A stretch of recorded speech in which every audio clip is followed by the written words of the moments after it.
Monsieur le Président, Mesdames les ministres, bien entendu, le groupe GDR s'associe à l'hommage qui vient d'être rendu aux victimes. Ma question s'adresse à Monsieur le ministre de l'Agriculture. Pour la seconde année consécutive, de nombreux départements ont eu à subir une terrible sécheresse. Dans mon département de l'Allier, terre d'élevage, les animaux sont nourris au pré depuis de nombreuses semaines.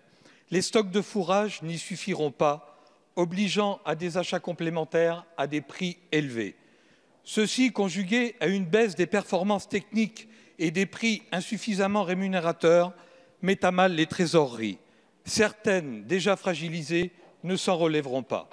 Monsieur le ministre, les campagnes grondent. Un sentiment de mal-être s'installe et s'amplifie. La loi Egalim ne répond pas aux attentes légitimes qu'elle avait suscitées, bien au contraire. Les coûts de production augmentent et les prix payés aux producteurs diminuent, un comble. L'adoption de grands traités internationaux comme le CETA sème aussi le désarroi dans les campagnes.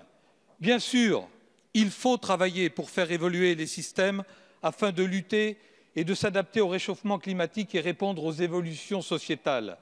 Mais ce n'est pas en menant des campagnes injustes ou en prenant des décisions déstabilisantes que nous y parviendrons. Monsieur le ministre, l'heure est grave. Le sommet de l'élevage qui s'est tenu la semaine dernière au cœur du Massif central n'a pas permis de redonner de l'espoir dans nos régions. De la compassion, certes, mais pas d'annonce crédible. Bruno Le Maire se plaît à dire, et le répète volontiers à qui veut l'entendre, « il faut que le travail paye ».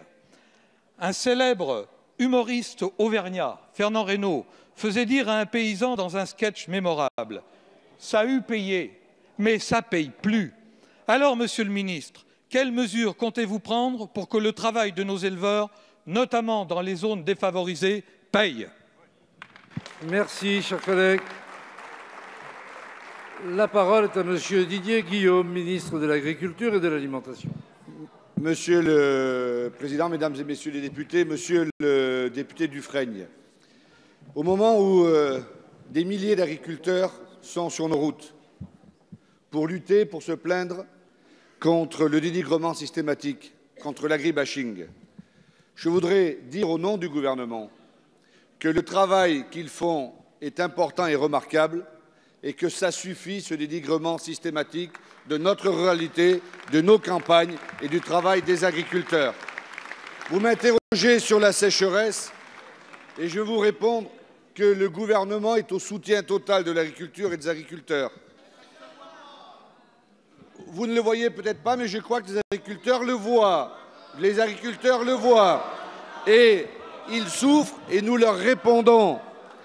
Évidemment, le gouvernement, comme toujours, mettra en œuvre tout ce qui est en son pouvoir, classique, conjoncturel, de calamités agricoles, d'exonération de foncier non bâti, de report de cotisations. Mais cela ne suffit pas. Cela ne suffit pas parce que les agriculteurs veulent vivre de leur travail et pas de primes et pas de subventions. C'est ça ce sur quoi nous travaillons. Mais enfin, de façon conjoncturelle, par rapport à la sécheresse dont vous me parlez, nous avons obtenu deux choses qui sont à la fois exceptionnelles.